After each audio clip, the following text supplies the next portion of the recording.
Bencher type का था, class का कोई स्पेशल स्टूडेंट नहीं। आज मैं आईटी दिल्ली की हुडी पहन के आ सकता था मेरे पास, लेकिन मैं आज अपने पापा के जैकेट पहन के बैठा हूँ। तो एक पॉइंट के बाद तो बहुत बढ़िया। जी स्टोरी को थोड़ा शॉर्ट में बताइएगा। IIT is not life. Drop here is a myth. तो hello everyone, in this video we have Rohit भैया with us who will guide you exactly कि कैसे तुम्हें प्रिपरेशन करनी चाहिए एंड उनकी लाइफ स्टोरी से हम लोग जो भी चीज़ें इंसाइट्स लेने की कोशिश करेंगे एग्जैक्टली उन्होंने प्रिपरेशन कैसे की थी एंड बहुत सारी चीज़ें उनसे बात करने वाले हैं and I am also nervous कि क्या क्या पूछना है, कैसे पूछना है एंड बात करेंगे। ठीक है, रॉ बिल्कुल रॉ एंड अनफिल्टर्ड बातें होंगी जो एग्जैक्टली भैया के रियल एडवाइसेज हैं वही तुम्हें डायरेक्टली मिल रही होगी। सो स्टार्ट करते हैं। भैया सबसे पहले thank you very much for coming on our channel. I am happy, मैं बोल भी नहीं पा रहा हूँ। थैंक यू मेरे भाई फॉर इनवाइटिंग मी, है ना। तो भैया अगर आप अपने आप को इंट्रोड्यूस करना चाहेंगे तो आप कैसे इंट्रोड्यूस करते हैं अपने आप को? तो मैं तो देखो सबसे पहले तो जो भी मेरे व्यूअर्स हैं उनको हमेशा अपने चैनल पे ऐसा भाई रेफर करता हूँ, भाई बहन बोल के। तो मेरा पॉइंट ऑफ व्यू एक कंटेंट क्रिएटर या यूट्यूबर के पर्पज से नहीं रहता। मेनली मैंने अपने जो सब्सक्राइबर है उनको बहुत कुछ प्रोवाइड करा है, तो मैं इनको एज अ भाई रेफर करता हूँ। मेरा इसके अलावा इनके साथ कोई रिलेशन नहीं है। एक भाई बहन, एक बिग ब्रदर। देखो IITN, मेरे को पता है IT टैग की वैल्यू बहुत है, specially if I am belonging from IIT Delhi, IIT Bombay background. तो बट मैं ये मानता हूँ कि IIT is not life. IIT के टैग को मिल करना लाइफ टाइम तक एक अच्छी बात नहीं है। IIT मेरे को एक अच्छा एडुकेशन देता है एंड जो कि अच्छी एडुकेशन सबको मिलनी चाहिए, क्योंकि एज अ भाई बहन को डांटता भी हूँ, प्यार से समझाता भी हूँ। As a IITN, as a content creator मेरा कभी भी पॉइंट ऑफ व्यू नहीं रहता। और मैं बहुत ग्रेटफुल हूँ कि लाइक ये लोग मेरे को बहुत रिस्पेक्ट करते हैं एंड मैं भी मतलब बहुत ज़्यादा हम और मैं भी कभी बोल नहीं पाया, लेकिन मैं बहुत थैंक यू बोलना चाहूँगा मेरी ऑडियंस को एंड सारे बच्चों को जिन्होंने कभी ना कभी मेरे को देखा है। आई एम ट्रूली ग्रेटफुल और मैं दिल से ये बात मानता हूँ। ओके एंड भैया सबसे पहली चीज़ मैं आपसे जानना चाहता हूँ दैट इज़ कि आप अपनी जेई स्टोरी को थोड़ा शॉर्ट में बताइएगा एंड जस्ट जो अलग सर से जो आपने इंटरव्यू किया था, even when I was preparing for JEE and 2023, मैंने आपको एक टाइम में वीडियो देखा था। इवन एट दैट टाइम मैंने saw your video, it was morning time जब मैं लाइब्रेरी जा रहा था, उससे पहले मैं नाश्ता कर रहा था, मैंने आपकी वीडियो देखी। Even that at that time मैं सही बताऊँ ना, मैं सच में रोया था जब आपकी वीडियो मैंने देखी थी अलग सर के साथ जो पॉडकास्ट हुआ था। तो उसके बाद का एक्सपीरियंस क्या था एंड जब आप अलग सर से मिले थे एंड आपकी जो जेई स्टोरी है सब कुछ आप बताइए मैं शॉर्ट में थोड़ा। मैं शॉर्ट में कंसाइज करना चाहूँगा। मेरी जो स्टोरी है that is a story of a typical middle class aspirant या मिडिल क्लास स्टूडेंट जिसके सपने बहुत बड़े हैं, जिसको कहीं ना कहीं IIT NIT जाना पड़ता है और कुछ रेस्ट्रिक्शन भी रहता है। Like as a middle class family, अब घर में एक प्रॉपर स्टडी एनवायरनमेंट नहीं है, जैसा कि निक भाई आपने बोला लाइब्रेरी वगैरह जाना पड़ता है। तो मेरे टाइम में लाइब्रेरी वगैरह कुछ नहीं थी। मैं स्लम्स में पढ़ा बड़ा हूँ एंड मेरे आसपास बहुत ज़्यादा नॉइजेस होते थे एंड उस टाइम कोविड पीरियड था, तो हम लोग घर से बाहर नहीं निकल सकते थे, सारी चीज़ें बंद थी। तो मेरे पापा को फाइनेंशियल दिक्कत बहुत थी, क्योंकि मेरे पापा एक टैक्सी चालक थे, टैक्सी ड्राइवर थे एंड गवर्नमेंट की पॉलिसीज़ थी कि उन 2 सालों में आप ना टैक्सी ना घर से बाहर निकल सकते हो। तो मेरी जो फैमिली की फाइनेंशियल सिचुएशन थी दैट वाज बिल्कुल भी ज़ीरो।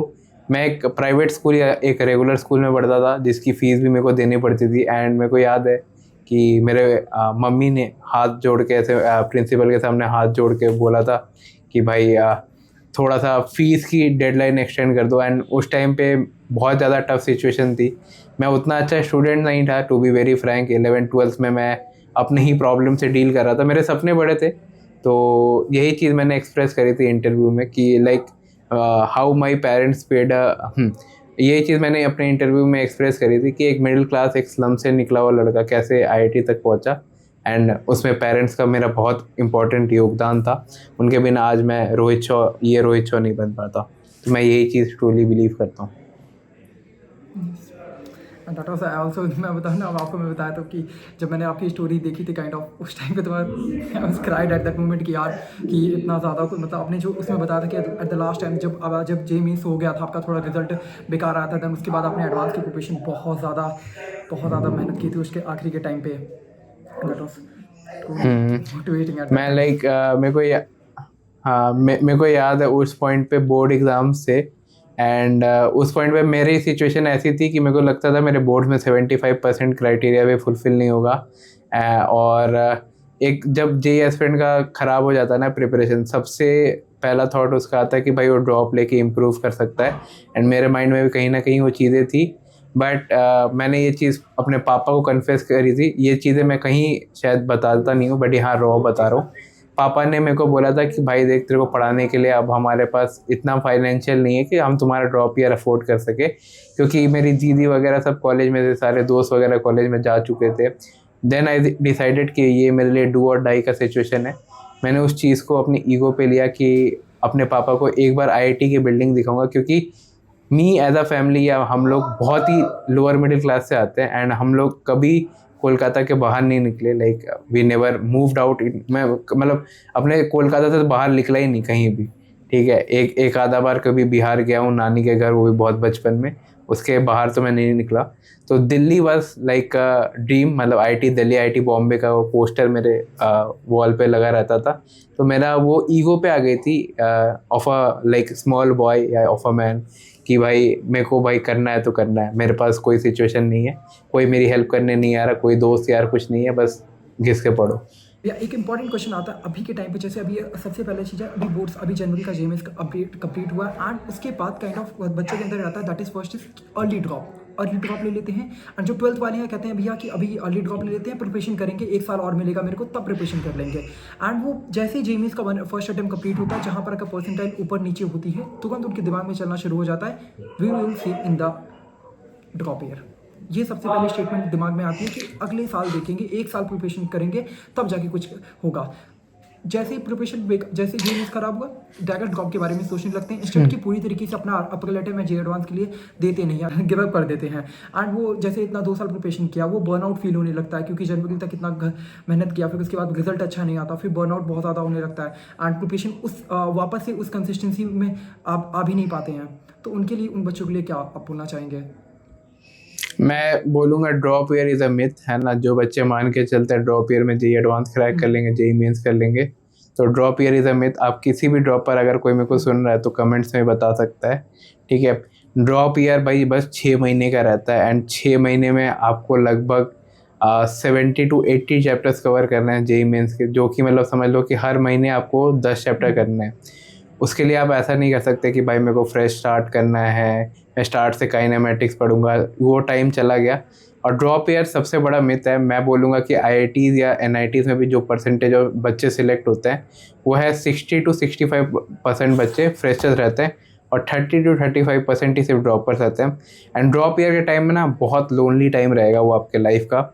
आपके माँ बाप भी आपको like they will see you कि भाई ये हमारे ऊपर एक बर्डन या बोझ बन गया, और वो मैं ट्रस्ट मी हम और वो फीलिंग बहुत अच्छी नहीं होती। ट्रस्ट मी, मेरी दीदी भी ड्रॉपर थी, एंड ऐसा लगते हो ना आप फेल हो गए and no one is there to listen to you. और एक ख़ास बात मैं बोलना चाहूँगा, फेलियर्स को कोई नहीं पूछता, ये एक हार्श रियलिटी है दुनिया की। अगर आप फेल हो जाते हो ना, कोई आपको कोचिंग इंस्टीट्यूट, टीचर जिसके शायद आप फ़ैन रहे हो, या कोई भैया दीदी या कोई भी आपको साथ नहीं देता, एक ट्रुथ है। मतलब दुनिया, अगर आप सक्सीड करते हो तभी भाई आपको पूछती है। जब मैं फ़ेल हो गया था, मेरे फर्स्ट सेशन में बहुत कम परसेंटाइल वाली थी, हमें फ़ेल हो गया था, मैंने भी फेलियर का एक्सपीरियंस किया है, तब मेरे को सब ऐसा देखते थे कि भाई ये इससे उम्मीद नहीं है, मतलब दे लुक यू कि भाई he can't do it. But अगर आप, जैसे मैंने अपनी स्टोरी में करा कि भाई take it in your ego कि भाई नहीं करना है तो करना है, मतलब करना है तो करना है, डू और डाई है ना, कोई और ऑप्शन नहीं है, तब आप you will definitely succeed. But ये ड्रॉप ईयर वाली मेंटालिटी लेके मत चलो, है ना। हर साल लाखों बच्चे बर्बाद होते हैं, and mind you drop year 1 साल का नहीं होता, 6 महीने का होता है, उसके बाद आपका जैन सेशन वापस आ जाएगा। हाँ हाँ हाँ। I also want to add on this point कि जब मैंने भी जब 12th में दिया था, दैट वाज अराउंड 98 परसेंटाइल थे। देन आफ्टर दैट मैंने सोचा ड्रॉप लेते हैं एंड बहुत अच्छा और परसेंटाइल इंक्रीज कर लेंगे। बट हुआ क्या, जैसे ही जे एडवांस खत्म हुआ, थिंक अराउंड 12 जून को रिजल्ट आया था 2023 में। रिजल्ट आता है, तो उसके बाद 6 में लगा कि हाँ ठीक है, 1 साल है, 1 साल में बहुत अच्छा कर सकते हैं। बट ऑल्सो होता क्या है कि जैसे 6 महीने स्टार्ट हुए, फिर एक नए बैचेज आ जाते हैं, बैच आ गया, या फिर कोई न्यू बैचेज स्टार्ट हो जाते हैं। उसकी वजह से हमको लगता है okay, set t is equal to 0। That is the worst line I ever think of, कि मतलब बहुत बार होता है टीचर ये वर्क करते हैं, but set t is equal to 0 हम लोग बार बार अपने आप को बोलने लगते हैं ठीक है न्यू स्टार्ट करेंगे। इसके चक्कर में जैसे प्रिपरेशन आज अभी जनवरी अटेम्प्ट खत्म हुआ, बच्चे फिर से वही क्या करते हैं कि हाँ set t is equal to 0, वापस से काइनेमेटिक्स एनएलएम फिर से वही स्टार्ट कर देते हैं। उनको इंस्टेड ऑफ दैट कि एक बिल्कुल स्टार्टिंग से स्टार्ट करने से अच्छा जो आपका वीक पोर्शन उसको करना चाहिए। कोई टॉपिक वीक होता है तो उसकी जैसे न्यू चैप्टर स्टार्ट कर देते हैं। इसी वजह से बहुत प्रॉब्लमेटिक सिचुएशन होती है। हमेशा लगता है कि हाँ ड्रॉप लेंगे फिर से सब कुछ सही कर देंगे, वो नहीं होता है। आई मीन दो ऑल्सो फेस द सिचुएशन जहाँ पर लगता है भाई 1 साल था, नहीं that was not an year, वो सिर्फ 6 महीने का टाइम था एंड सब बेकार हो जाता है। एंड ऑल्दो अगर मैं बताता हूँ 12th में मेरे 91 थे फर्स्ट अटेम्प्ट में, सेकंड में 98 हो गए। 2 महीने का टाइम था जहाँ पर पूरा इतनी बेइज्जती हुई थी कि हाँ इतना 2 साल प्रोफेशन क्या किया तुमने, अराउंड 1 लाख के करीब रैंक आ रही है। Then although at that time हाँ ठीक है, मुझे लगा कि हाँ पूरी तरीके से ड्रॉप ले लेंगे, बट एट दैट टाइम मुझे लगा करते हैं एक बार, आखिरी बार ट्राई करते हैं, जितना कर सकते हैं, जो भी कॉलेज मिल रहा होगा देखेंगे, पूरी मेहनत करते हैं। उसके बाद जब बोर्ड था फिर आपका अटेम्प्ट था, तो काइंड ऑफ हाँ उसके लिए मेहनत की। दिमाग में बहुत बार आया कि हाँ ठीक है ड्रॉप ले लेंगे ड्रॉप ले लेंगे ड्रॉप लेंगे। स्टार्टिंग से जब ड्रॉप दिमाग में ला देते हैं ना, तो वो इवेंचुअली अगर अच्छा रिजल्ट आता तब भी हमें लगता है ड्रॉप लेना है। तो काइंड ऑफ अभी आपके दिमाग में अगर ये ड्रॉप का चीज़ें चल रही तो प्लीज़ आप इन सब चीज़ों को छोड़ दीजिए, क्योंकि अगर सोचो कि आपके दिमाग में 2 महीने आप प्रिपरेशन नहीं कर रहे हो, जब ड्रॉप की बात आप कर रहे हो तो आप सोच रहे हो तो कि ओके जो आप बाद में उस चीज़ को टाल रहे हो कि ओके ड्रॉप लूँगा तब पढ़ूंगा, आपको 2 महीने बिल्कुल घसीट के अभी नहीं पढ़ा जा रहा, आप उस चीज़ के लिए मेहनत अभी नहीं करने को तैयार हो, तो आपको क्या लगता है 1 साल आप कंसिस्टेंटली मेहनत कर दोगे क्या? फिर से वही सेम सिचुएशन में अपने आप को पा रहे होगे आपको स्केप लग रहा है कि ओके इतनी मेहनत नहीं करते, बाद में देखेंगे 1 साल पूरा करेंगे। इसी वजह से ड्रॉप के ऊपर आप मत सोचिए अर्ली ड्रॉप अगर आपके दिमाग में चल रहा है तो। That is my advice from my side यार, ठीक है। एंड यह एक बहुत इंपॉर्टेंट क्वेश्चन है, दैट इज़ मैं आपसे कुछ पूछना चाहता हूँ। मैंने बहुत प्रिपरेशन में गलती की है, मैंने इतनी मिस्टेक्स की हैं प्रिपरेशन में, क्या बताऊँ मैं। आपको क्या लगता है, आपने बहुत सारे आप 4 साल हो चुके हैं and you are also making the content on YouTube around the JEE advance and IITs के ऊपर, तो आपको क्या लगता है दैट इज़ कि जैसे जनरली बच्चा मेंस की प्रिपरेशन करता है, देन काइंड ऑफ एडवांस में वो लेवल का इंक्रीमेंट होता है and that is different. Advance kindly बहुत ज़्यादा डिफरेंट है। तो क्या गलती मेजरली मिस्टेक करता है प्रिपरेशन करते टाइम, जैसे 3-4 महीना करता है, बहुत सारे लोग होते हैं जिनकी जेईई में परसेंटाइल अच्छी नहीं होती but still they score good in advance, but कुछ और भी बच्चे होते हैं जिनकी परसेंटाइल अच्छी भी होती है 99 के करीब आई, तब भी वो एडवांस को क्वालिफाई भी नहीं करते हैं। What are those mistake that students करते हैं एंड उन्हें नहीं करनी चाहिए, एग्जैक्टली उन्हें क्या करना चाहिए मीन्स के बाद अगर वो एडवांस की तरफ जाना चाहते हैं NIT को एम कर रहे हैं तो in the next these 3 or 4 months? So as a JEE advance qualified candidate मेरे को लगता है I am eligible to answer this question, ठीक है। तो सबसे पहली चीज़ JEE एडवांस लेवल ना एक मिथ है कि भाई ये ना JEE एडवांस लेवल है, इसे डर के रहना पड़ेगा, झुक के रहना पड़ेगा मेरे आगे। वो एक कोई 2016 का क्वेश्चन दिखा देते हैं एंड बोलते हैं कि भाई JEE एडवांस लेवल तो इतना टफ होता है। ट्रस्ट मी, JEE एडवांस इतना टफ नहीं है। अगर आप अपनी मेंस की प्रिपरेशन 100% अच्छे तरीके से करते हो तो यू आर डूइंग तो यू आर डूइंग मतलब कंप्लीटिंग 50% ऑफ द एडवांस, तो आपका क्वेश्चन वही बन जाएगा। क्योंकि एडवांस में ना हर एक क्वेश्चन टफ नहीं होता। आप प्रीवियस ईयर क्वेश्चन ही उठा के देख लो एडवांस के, बहुत 15 से लेकर 25% तक मैं मानूंगा जो कि बहुत एक्सट्रीमली टफ होता है एंड वो those are the question that are meant to be left को लाइक बाद में करना है, या उसमें भी एडवांस में एक सेगमेंट होता है जिसमें मल्टीपल सिलेक्ट ऑप्शंस रहते हैं, उनमें से भी एक आध ऑप्शन आपको करना पड़ता है, ठीक है। तो ऐसी बात नहीं है कि एडवांस बहुत ज़्यादा टफ होता है। एंड बहुत बच्चे क्या करते हैं, बहुत बच्चे ये करते हैं कि जनवरी के बाद ही डायरेक्ट एडवांस फोड़ेंगे। उनको पता नहीं कि एडवांस लेवल कैसे रीच करना है, क्या चीज़ करनी है, एडवांस लेवल होता क्या है।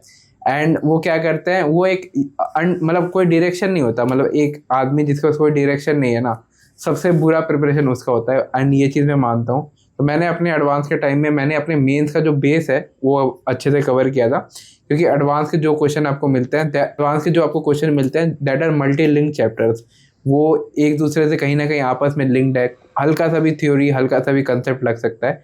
तो मेंस का बेस एकदम स्ट्रॉन्ग करो। अगर आपका मेंस का बेस स्ट्रॉन्ग है तो 50% एडवांस के क्वेश्चन आप वहीं सॉल्व कर सकते हो। एंड रिमेनिंग जो 50% है उसको मैंने 3 चैनल्स को फॉलो किया था अपने टाइम में। सबसे पहले तो फिजिक्स गैलेक्सी का एडवांस इलस्ट्रेशन का प्लेलिस्ट हो गया। मैथ्स के लिए मैंने मैथमराइजिंग का प्लेलिस्ट फॉलो किया था। ये सारे यूट्यूब के फ्री चैनल्स हैं जिसमें आप फ्रीली लेक्चर्स देख सकते हो। इसमें मेनली क्वेश्चन सॉल्विंग एंड थोड़ा बहुत थ्योरी कवर करवाया जाता है एडवांस के पर्सपेक्टिव से। एंड केमिस्ट्री के लिए मैंने PMS सर का बुक सॉल्यूशन का एक प्लेलिस्ट होता है वो देखी थी। साथ ही साथ MS चौहान N अवस्थी के बुक सॉल्यूशन या मैं खुद से सॉल्व करता था केमिस्ट्री वाला पोर्शन। अगर आप मेंस के लिए कर रहे हो तो एदुनीति सर, मोहित गोयनका का channel, that is one of the best for JEE mains to improve your physics. Similarly अगर आप मेंस के पर्सपेक्टिव से देखो, KV एजुकेशन चैनल है, वो आपको केमिस्ट्री बहुत अच्छे से इंप्रूव कर देगा। ये सारे मेंस ओरिएंटेड है। एंड नेहा मैम का channel for mathematics PYQ of JEE mains. हाँ, ये 3 चैनल्स हैं जो आप मेंस के लिए फॉलो कर सकते हैं। और एडवांस के लिए प्रायर 3 चैनल जो मैंने आपको बताया, यही करना है। एडवांस के लिए आपको कोई रॉकेट साइंस नहीं लगानी, ठीक है। बेसिकली आपको बस स्टडी आवर्स और हार्ड आवर्स पुट आउट करना है, क्वेश्चन ज़्यादा सॉल्व करना है, इसके अलावा कोई स्ट्रैटेजी नहीं है। और अगर कोई स्ट्रैटेजी इसके अलावा बोलता भी है तो भाई वो बेवकूफ़ बना रहा है, सिंपल सी बात है। तो यही चीज़ है जो आपको फॉलो करनी है। As a JEE advance qualified candidate मैं आपको ये बोल सकता हूँ। और मैंने जो पेपर अपीयर किया था दैट वाज जेईई एडवांस 2022, जो कि हिस्ट्री का सेकंड टफेस्ट एडवांस कंसीडर किया जाता है, लेकिन उसमें भी बहुत सारे क्वेश्चन थे जो कि बहुत इजीली डूएबल या जिसको जेईई मींस लेवल बोल सकते हो। तो वो सब भी अगर आप क्वेश्चन करते हो तो you are eligible for IIT, आपको आईआईटी तब भी मिल जाएगी। ये एक और चीज़ आती है दैट इज़ कि जैसे मान लीजिए किसी का जर्मन का अटेम्प्ट हुआ है एंड उसके 80 to 85 परसेंटाइल आ रहे हैं एंड कोई बच्चा है दैट इज़ कि अब उसको क्या करना चाहिए। मे बी शायद वो क्वालिफाइड हो चुका है, एडवांस के लिए क्वालिफाइड है, बट उसका इतनी अच्छी परसेंटाइल भी नहीं आ रही है कि वो एडवांस के लिए इतना ज़्यादा कॉन्फिडेंट इनफ नहीं है। तो क्या उसे एपिकल अटेम्प्ट की तरफ जाना चाहिए या फिर जे एडवांस को टारगेट करना चाहिए, क्योंकि अभी दिन बहुत कम बाकी है। अगर वो पूरी तरीके से एडवांस में चला जाता है तो मेंस की प्रिपरेशन मेंस में अच्छा होगा नहीं उसका, तो वो एक जो सीट सिक्योरेंस है एनआईटीज़ में वो नहीं हो पा रही होगी। तो काइंड ऑफ किस तरफ जाना चाहिए, क्या इज दैट एनी बेंचमार्क कि इतने मार्क्स या फिर इतने परसेंटाइल है तो आप एडवांस की तरफ जाओ, या फिर इतने हैं तो आप मेंस की तरफ जाओ। तो मैं इसका बहुत सटल वे में आंसर करूंगा, ना ही किसी भैया दीदी या यूट्यूबर की तरफ भटकाऊंगा। अगर भाई आपके पास एक अच्छा कॉलेज नहीं है, कॉलेज सिक्योर्ड नहीं है, तो भाई पहले कॉलेज सिक्योर करो, फिर एडवांस या आईआईटी की तरफ देखना। ये चीज़ मैं अपने लाइफ एक्सपीरियंस से बता रहा हूँ। आप या तो जेईई मेंस अप्रैल अटेम्प्ट पे अच्छे से फोकस करो, या तो कोई स्टेट एग्जामिनेशन जैसे टीयर 1 कॉलेज सिक्योर करो। मैंने अपने टाइम में अपना सेशन 2 अच्छा किया था, जिसके बेसिस पे मेरे को एनआईटी दुर्गापुर का सीएस मिल रहा था। एंड मैंने अपना स्टेट एग्जामिनेशन